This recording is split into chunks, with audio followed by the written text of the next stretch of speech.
Good afternoon, KJ. How you doing? I'm doing good. About to make some dip right now, so. Ooh, exciting. What kind of dip? It's a spinach dip, and it only takes about 5 ingredients, so you want to make it with me? Yeah, I'm down.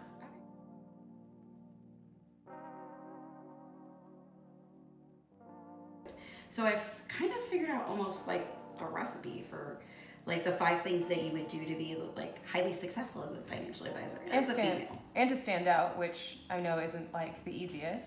It is not. It is not. It's a big industry. So people say like you're not supposed to be humble. What does that look like in your field? Oh yeah, absolutely. That's actually number 1 out of all 5 of them. When you are in this industry, nobody's gonna take notice to you if you're quiet. You need to make sure that as you start your process, that you're telling people about it and you're telling them about the things that you've been doing, like Fortune Under 40, and then also I'm in Bloomberg this month. So Awesome. When you're discussing these things, you've got to toot your own horn. And it can be really uncomfortable at first because I was never the person who felt really good about telling other people what I was doing well. I wanted other people to see it. So when other people come up to me and they'd ask, how's my advisor doing? Instead of then learning about what they're doing wrong, I'd say, well, this is what I'm doing that's great. So that they could just acknowledge, oh, that's something that I do fall in line with. I love that. Do you find it easy or hard with obtaining new clients with that?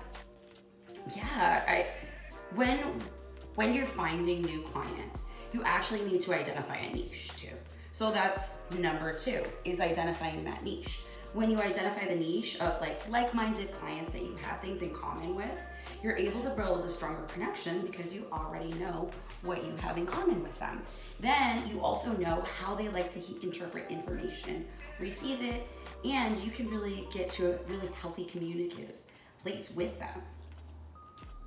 Did you actually formulate that with your brand as well? With your niche and brand? Yeah, so What was that process? Yeah, the 3rd thing is when you are going through this and you think about what your branding is, you can't let the other voices around you identify who you are. So for instance, you work in a multi-advisor space, so there's gonna be a lot of people that have feedback about how you're saying things or how you're doing it.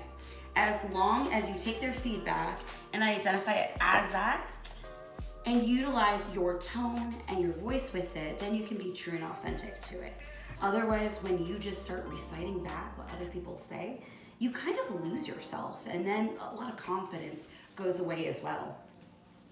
What about, I'm gonna switch gears on you, when Yeah. clients are coming to you after they've already formed a relationship and whatnot, and they're having struggles with market volatility, what do you typically do with those clients when they just have tons of questions coming your way? Well, that's the most important thing. You have to question everything. If you're not questioning everything in this industry because it changes so frequently, you're not going to be able to change with the times. So as they're coming to you with these questions, ask, is this because their circumstances have changed? What's going on in the market that makes them feel uncomfortable? So becoming successful is identifying your client's needs, wants, and desires so that you can provide something better for them in the future.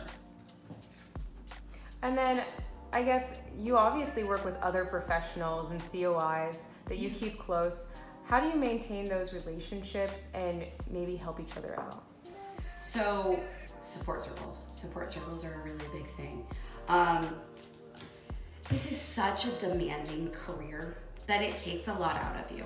And not only does it take a lot out of you, but you're gonna wanna go to the people that you trust the most in order to feel empowered and lift you up during hard times. Actually, tonight is the night when me and all my girlfriends are getting together, and it's just an amazing women's thread where we really pull each other together, and when things are rough, there's a sense of support for me. So whether other people have friends or family or faith or even hobbies that they go to, they need to have that so that they can kind of get that release. So their creative energy can still flow through. I love that. Well, thank you. Oh yeah, of course. Well, I'm gonna finish this up and we'll hang out soon. Okay, bye, babe. Bye.